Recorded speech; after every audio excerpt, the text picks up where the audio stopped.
What is happening, baby? Welcome back to the Huddle Chat Sports Network's very own fantasy football huddle, presented by Danklyfe brand and yours truly, Dallas Clark. Today, we're continuing our updated rankings, our last minute rankings, based on our preseason rankings that we had at the beginning of training camp, kind of taking some stops at the players whose rankings and ADPs and my rankings have changed in a drastic amount, and kind of discussing that. Other than that, we're going to be kind of breezing through these because I'm talking about quarterbacks and tight ends, the top 24 in each position for your drafts today. So make sure you lock in, seat belt up, and make sure we fill up our cups and roll something up so we can get right into the first few players on the list. For starting off with the quarterbacks, we're going to be starting off with Josh Allen at number one. I don't think really many people have a difference in that. With these quarterbacks, I feel like in the top four quarterbacks, not really much changes as far as expert consensus ranking, community consensus ranking, or any of the other rankings I'm seeing on any of the other platforms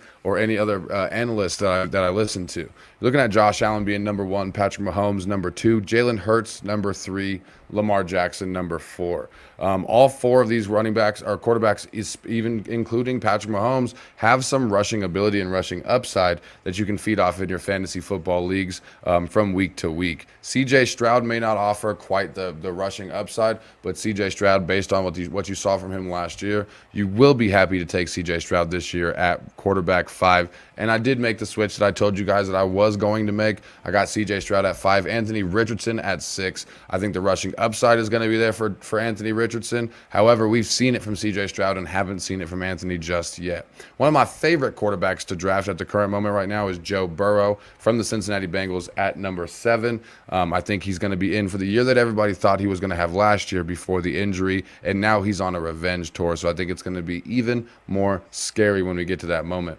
After Joe Burrow, I've got Kyler Murray, Jordan Love, Dak Prescott to finish off my top 10 at 8, 9, and 10. And those are the quarterbacks that you really want to have. Depending on how early in that list that you go, depends on how early in the second portion of this list that you go where the backup quarterbacks are at. Before we get into the quarterbacks 11 through 26, I want to make sure to ask you, if you like the content, to smash that like button because you have no idea how much it helps. And make sure you hit that subscriptions bar and that notifications bell as well.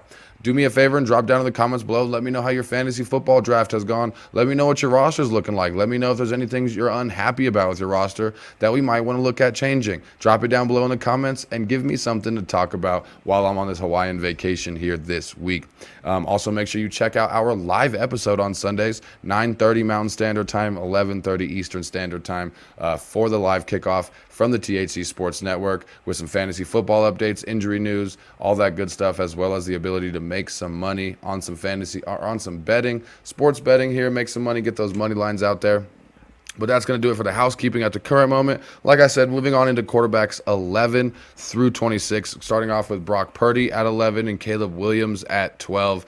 Kind of the ones that you don't necessarily want to find yourself starting week 1, week 2. But if you missed out on quarterbacks, some people, as I had a draft earlier today, dude took Patrick Mahomes and Jalen Hurts in the second and third round. So, I mean, if you have people like that are stacking up on quarterbacks and you're not even in a quarterback superflex league, they're making idiots of themselves, but you're not going to make an idiot of yourself because you're going to be smart. Like I said, you don't necessarily want Brock Purdy or Caleb Williams, but you can't be mad at the choices that you've left yourself with. And if that's your best quarterback, that's your best quarterback. But I have been preferring taking Brock Purdy or Caleb Williams as my backup. If I get, a Kyler Murray, a Jordan Love, one of those later top 10 quarterbacks, I love grabbing one of those, even including Tua Tagovailoa. Those first 3 quarterbacks, Brock Purdy, Caleb Williams, and Tua, I love taking as my quarterback 2 options, but I will take them at my quarterback 1 if I have to. The rest of the quarterbacks, I would not be happy taking on my quarterback 1 list, having to start them week 1. That would not be where I'd want to find myself. That would start off with Jared Goff at 14, Trevor Lawrence at 15, Justin Herbert, who I'm actually bigger on than a lot of people. I feel like Justin Herbert is getting a unfair fading. I know a lot of changes have happened on this Los Angeles Chargers team, but they got an even better coach, it seems like, coming in from Michigan in the Harbaugh brother. You also have not the same weapons that he had, but they had aging weapons getting around them. Mike Williams was only doing so much. Keenan Allen was only doing so much with the injuries that they were suffering through. It's time to give some of these young players like Josh Palmer the opportunity. I think Justin Herbert, he might not have the same volume. He might not have the same output that he has had, but Justin Herbert is still Justin Herbert, and I think he's going to be fantastic this year. So I'm taking chances on him when it comes to the backup running back as well, or backup quarterback as well. You also got Aaron Rodgers at 17, coming fresh off that Achilles tear. Jaden Daniels at 18, and that's a big one I want to stop at because many people have Jaden Daniels way higher, damn near in their top 10. I'm seeing Jaden Daniels come off the list before Caleb Williams, and I just don't get it. I get how cute it is that he's a running quarterback and how great running quarterbacks seem to be in fantasy football. But Jaden Daniels is a rookie, unproven quarterback. If we have doubts about Anthony Richardson coming into last year, why don't we have the same doubts about Jaden Daniels? He's going to an absolutely putrid Washington football team, and I have no idea who we're expecting him to throw to besides Scary Terry and the rookie tight end that they just got, Ben Sano. There's not really many options. I don't like their head coaching situation. I think Jaden Daniels is going to be a stereotypical rookie quarterback. Y'all are thinking he's going to be Nico Collins, and I don't think that he's it. I mean, if I'm wrong, feel free to come back, clip this video, but you already know I'm going to admit it. The first chance I get, if I see that I'm wrong on Jaden Daniels, I'll admit it myself. But Jaden Daniels being drafted before Caleb Williams, before Tua Tagovailoa, before all these running backs that are quarterbacks that are established, that we know what they're going to do, for a rookie quarterback on a shitty offense that really can't throw the ball that well. I mean, Cam Newton was dope, but I don't think that Jaden Daniels is anywhere near Cam Newton. But anyway, I digress. Moving on to the rest of them, you got Kirk the Jerk Cousins at 19, Deshaun Watson at 20. And then really after that, you're finding myself at quarterbacks that I wouldn't even really consider grabbing until the waiver wire, or unless I was in like a super flex league or a multi-quarterback league or a really deep league. You're looking at Baker Mayfield, Matt Stafford at 21, 22, Geno Smith at 23. That would be my last resort for a backup quarterback, but I don't think I would even want to take them at backup quarterbacks. At that point, I could just wait for the waiver wire and see which one of them works out the best. 24 would be Bo Nix, finishing off my top 24 quarterbacks. I'm interested to see what Bo Nix can do. I'd even be willing to say Bo Nix might have a better season than Jaden Daniels. Quote me on it. Moving on, we got Bryce Young at 25 and Russell the Love Muscle Wilson at 26, wrapping things up for the Pittsburgh Steelers. Going into the tight ends, we're going to fly through the tight ends because I feel like everybody is kind of established on these tight ends and where we're going to go. And I even have a fantastic late round tight end episode that you should check out. Whether you check it out on our new platform over on Spotify that has the more convenient listening options to the show, where you don't have to watch the episode, you can listen to it while you're driving, listen to it while you're cleaning, whatever you do, where you get your fantasy football information if you don't have the time for the mothership. Or you can check it out over in the description in the video link, or the video link in the description, pointing to that late round tight end cheat sheet that we got there for you. I feel like we've all talked about it. You got Sam Laporta, Travis Kelce, Trey McBride are the consensus top 3, followed by Mark Andrews at 4. I mean, even really with consensus after the top 4, most people have Dalton Kincaid at 5. Kyle Pitts at 6, George Kittle at 7. There might be a little bit of difference in those 3 between whether you have George Kittle a little higher than Kyle Pitts or what have you, but it seems like that top 7 or 8 tight ends seems to be fairly rock solid. Then you have Evan Ingram, Jake Ferguson, still seems to be the same, lined up with expert consensus. Tight end never really changed much for me throughout the offseason.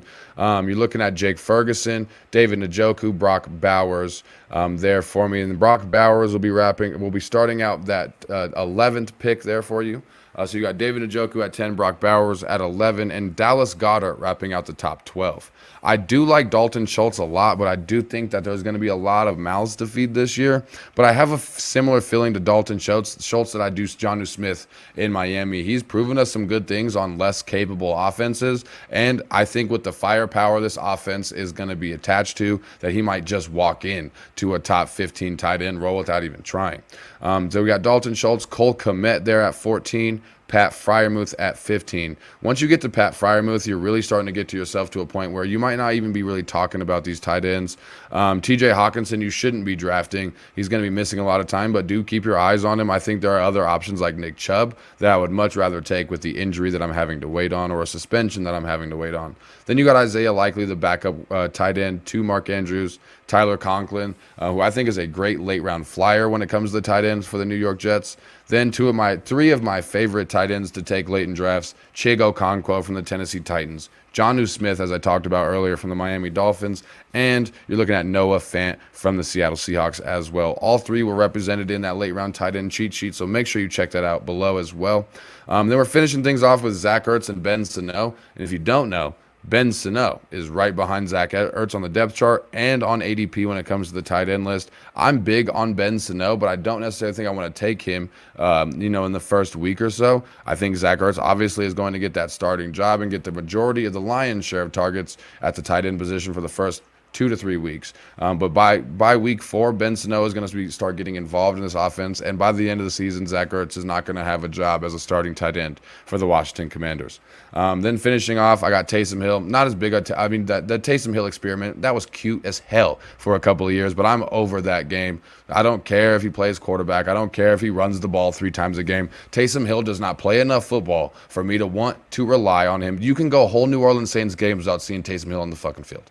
So I don't want to hear all this crap that he can play quarterback, he can play running back. He's going to have 5 or 6 amazing games this year. The other 12 are going to be trash, and you're going to find yourself wondering why you didn't grab different tight ends. Take K. Dotton, who's my tight end number 26, before you take Taysom Hill. That's going to do it for my quarterback and tight end ratings. Like I said, we got the waiver wire episodes coming out later this week, and I got the live episode coming out on Sunday as well for the NFL pregame kickoff show, so make sure you're tuning into that. But that's going to do it for me today. Make sure you keep your chin up and your attitude down, and I'll see y'all next time. Peace out.